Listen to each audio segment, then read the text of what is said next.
Okay, we'll be putting in our zipper, and we are going to be covering the seam allowances of our zipper with some binding this time. If you want to put in your zipper and not worry about covering your binding, I also have a video of that. This one, we're going to cover the binding. Make sure if your fabric has any vertical stretch at all, you want to use some interfacing here. If you don't, your zipper could end up kind of wavy and wonky.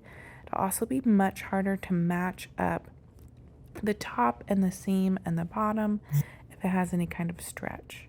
So interfacing if your fabric has any kind of stretch. We're going to put our zipper tape right sides together.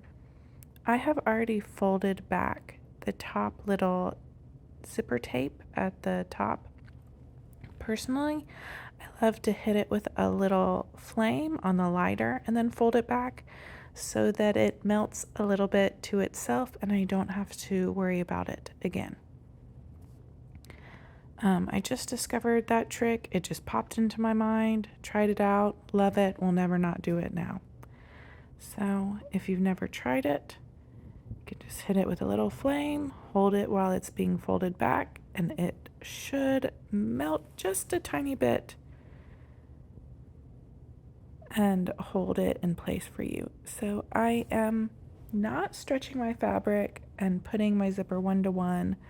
I am marking right here is the seam where the hood meets the neckline on this hoodie.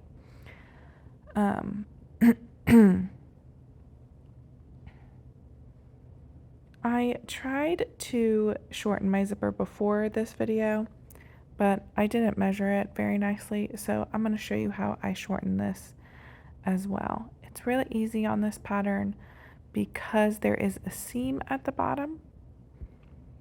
This was actually a separating zipper I had, but it matched so perfectly. Went ahead and used it. I'm just going to create a zipper stop at the bottom, and then it will no longer be a separating zipper. I'm sorry, I kept hitting this new phone holder, so I'm sorry for the wobbliness. So here is my new, where I need my new zipper stop. You want it 1/2 inch from the bottom. You want it to start 1/2 inch from the bottom and then go up from there. You do not want any zipper teeth in your seam allowance. You don't want your needle to hit the zipper while you're sewing your seam allowance, so nothing below that 1/2 inch mark.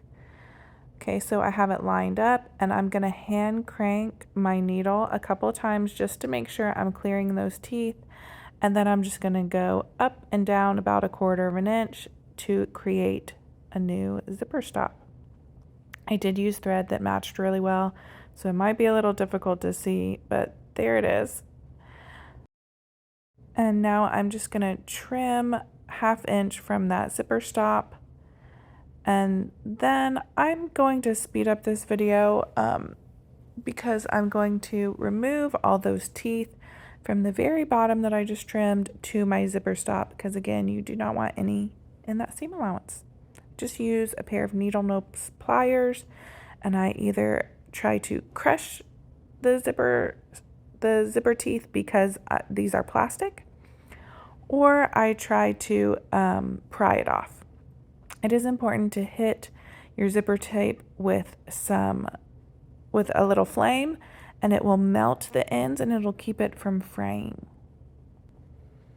To me, this is the worst part of putting in a zipper. It's why on the adult sizes there's an exact zipper size, so that if you're prepared enough and you can find a zipper that matches perfectly in that size, you can skip this part. But you know what? This was a zipper I had that matched, so I dealt with it. All right, now it's the perfect length, and I'm just going to finish pinning it on.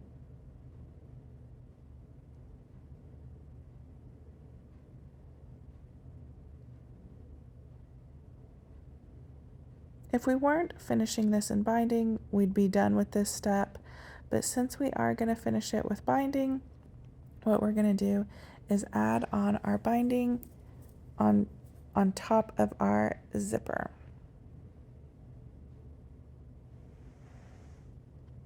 We're going to leave a 1/2 inch extra binding at the top, and that's so we can fold it under when we're done. Mine wasn't perfectly straight, so I just trimmed it perfectly straight. Again, I usually cut a strip of what I need and then trim it down to the exact size. I just find it a little quicker and easier.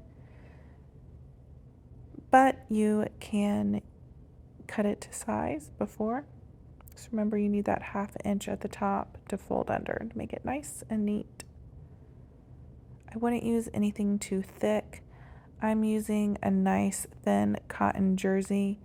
You do not need anything that stretches though. I chose something that stretched because I wanted it to match the binding around my neckline, and I wanted that to stretch because my main fabric actually has quite a bit of stretch. A lot of hoodies don't have a lot of stretch, so you don't need to use anything with a lot of stretch.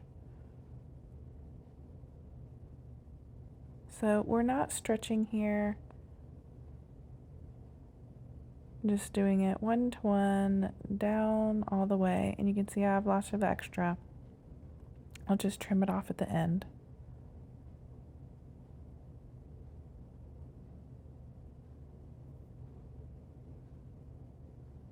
And now we're going to zip down this zipper. I have a zipper foot on here. I'm going to use about a 3/8 inch seam allowance to get nice and close to the teeth, but not too close that it's going to be hard for me to make sure I can zip up that zipper nice and easily. I am just basting this on using the longest straight stitch that my machine can do, which is a 5 length. I highly recommend you baste here. Even after installing a ton of zippers, I always baste it first.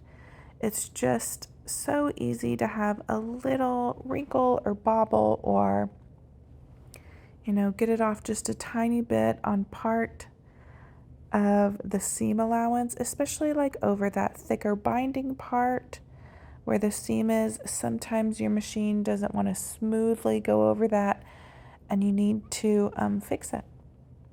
So go nice and slow and try to keep your seam allowance nice and steady here. If it's not perfect, you can always take out the basting stitch very easily. Zipper tape doesn't do too well if you need to seam rip it a lot, so basting is going to save your zipper tape if you do make a mistake because it's nice and easy to take off. It won't rip up your zipper tape. So check it. Make sure I have that seam allowance exactly where I want. I have a little bit of room to zip up and down, but not too much of the zipper tape showing. I'm happy with it. So now what we're going to do is we're going to fold this binding exactly how we want it. Fold it down at the top, and then it basically just goes around our zipper tape seam allowance here. You can see I'm just tucking in that raw end and making it as tight to that zipper tape as I can. Then I'm just going to pin it in place. This makes a really nice clean finish. Depending on your fabrics, it can be a little bulky though. So make sure whatever you're choosing for your binding is not bulky. A nice thin fabric. Again, I'm using a thin cotton jersey here.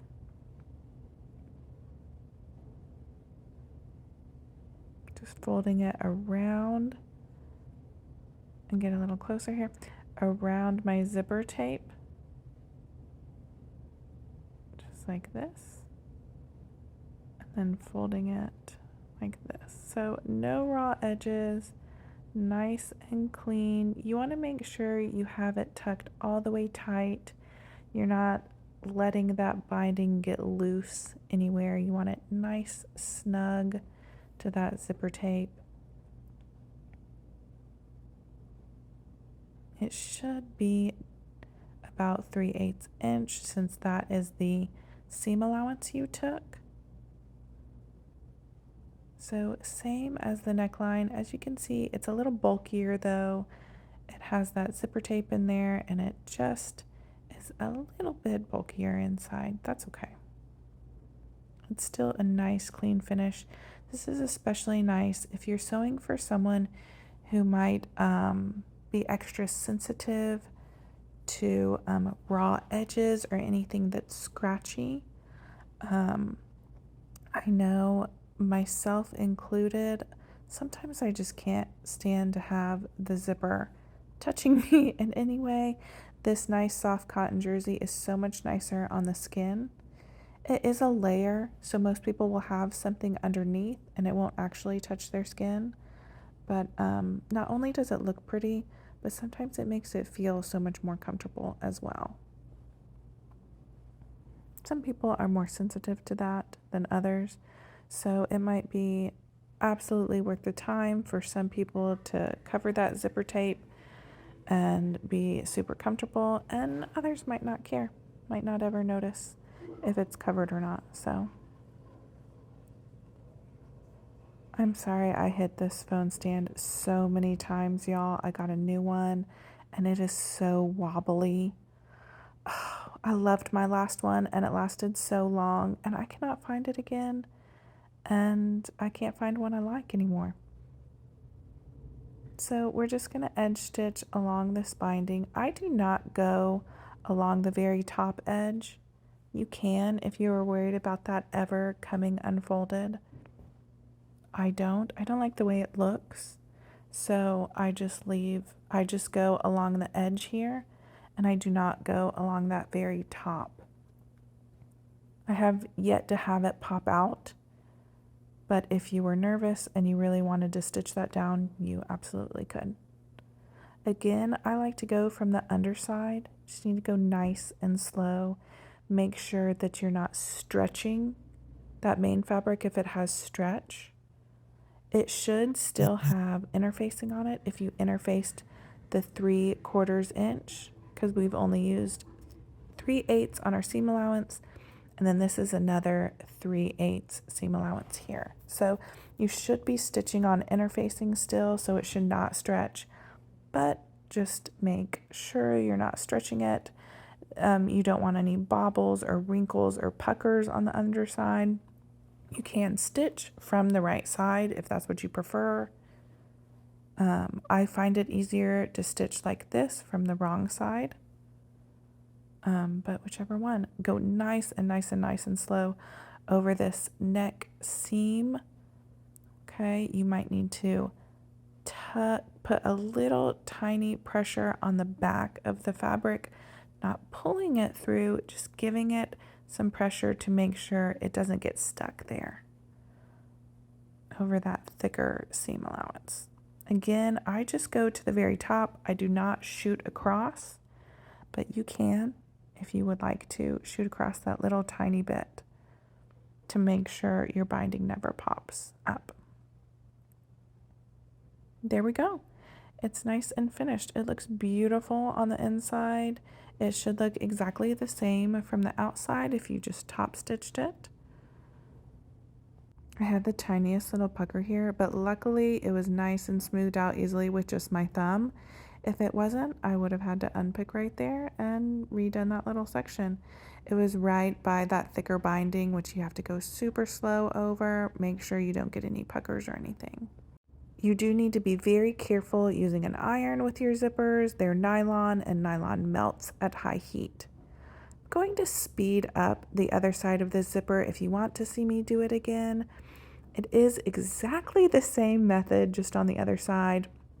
I am showing you how I use that marked spot to make sure that my neckline seam matches up on both sides.